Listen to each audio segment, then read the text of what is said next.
में हम सामाजिक विज्ञान में लोकतांत्रिक की जो पुस्तक है इसमें हम पार्ट 5 पार्ट का नाम है जन संघर्ष और आंदोलन। इसके प्रश्न 3, 4, 5 हम अभी यहाँ पर कर रहे हैं। तो इसमें देखिए जो हमारा यहाँ पर जो हमारा क्वेश्चन दिया गया तीसरा, इसमें कहा है दबाव समूह की गतिविधियाँ लोकतांत्रिक सरकार के कामकाज में कैसे उपयोगी होती है। देखिए दबाव समूह की जो गतिविधि यानी ये जो इसके काम हैं वो लोकतंत्र की जो सरकार है उसको कैसे उपयोगी बना देती है, कैसे उपयोगी हो जाती हो। तो देखिए एक दबाव समूह ऐसा समूह है जो लोग अपनी आवश्यकता के लिए एक दबाव बनाते हैं सरकार पे और इससे सरकार प्रभावित होती है। और इसमें विपक्ष जो होता है, सरकार के विपक्ष में जो बैठे दल के नेता हैं वो इनको सपोर्ट करते हैं और सरकार देखती है कि कहीं ज़्यादा लाभ ये विपक्ष ना उठा ले तो इनकी मांगों को सुनती है और उन पर ध्यान देती है। और विपक्ष की छवि ज़्यादा अच्छी ना हो और अपनी छवि अच्छी बनाने के लिए सरकार उन समूहों की समस्याओं को समझती है और उनकी मांग पर विचार भी करती है। इससे क्या होता है कि इसमें जनता की बात को सुना जाता है और जो आवश्यकता है इससे सरकार का ध्यान उस आवश्यकता की तरफ भी बढ़ता है। तो ये एक कहीं महत्वपूर्ण भूमिका भी निभाता है। तो इसका उत्तर हम ऐसे लिखेंगे, दबाव समूह सरकारी नीतियों को प्रभावित करते हैं। समान हितों वाले लोग मिलकर एक समूह बनाते हैं और अपने हितों को प्राप्त करने के लिए सरकारी नीतियों को भी प्रभावित करते हैं।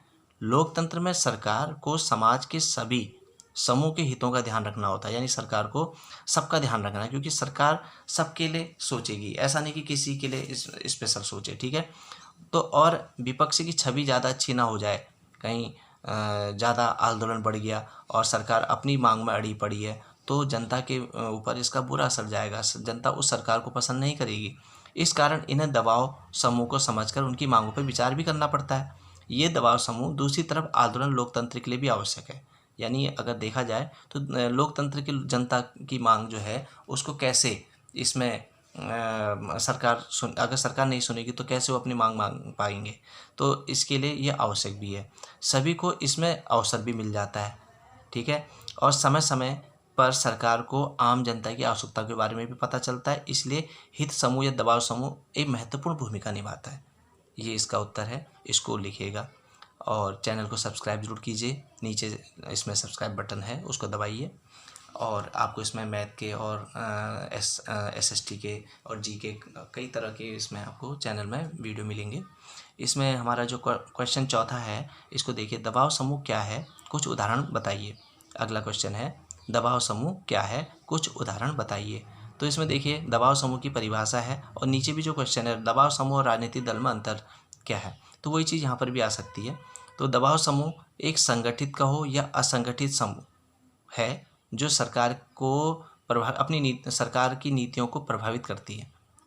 ठीक है। और ये लोग अपनी मांगों को मनवाने के लिए सरकार पे एक दबाव बनाते हैं। तो इसको हम परिभाषा इसकी इस तरह लिखेंगे, संगठित असंगठित समूह जो सरकारी नीतियों को प्रभावित करने का प्रयास करते हैं तथा अपने हितों को बढ़ावा देते हैं।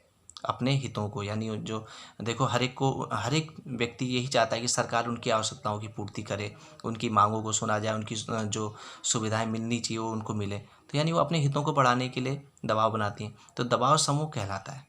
जैसे नशा विरोधी आंदोलन है, महिला आंदोलन है, महिलाएं आंदोलन करती हैं अपनी मांगों के लिए, जैसे नर्मदा बचाओ आंदोलन हुआ था, ये इसके उदाहरण हैं।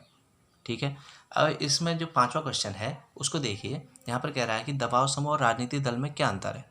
दबाव समूह वही संगठित और असंगठित समूह होता है, जबकि राजनीतिक दल जो होता है एक संगठित संस्था होती है। ठीक है। ये प्रत्यक्ष रूप से चुनाव नहीं लड़ते, दबाव समूह कोई चुनाव लड़के सत्ता पे नहीं आता है, लेकिन सरकार आती है। राजनीतिक दल जो है जो प्रत्यक्ष रूप से चुनाव लड़कर विचार धारा को जीतकर देश की सत्ता पर बैठती है। ठीक है। ये प्रत्यक्ष चुनाव में लड़ते हैं, जबकि ये चुनाव में नहीं लड़ते तथा ये अपने प्रभाव के कारण सत्ता को अपने नियंत्रण में रखते हैं, लेकिन सरकार को ही नियंत्रण में रख सकते हैं दबाव समूह अपने प्रभाव के कारण। तो इसका अंतर आप इसको देखिए और लिख लीजिएगा। आज इसमें इतना ही, धन्यवाद।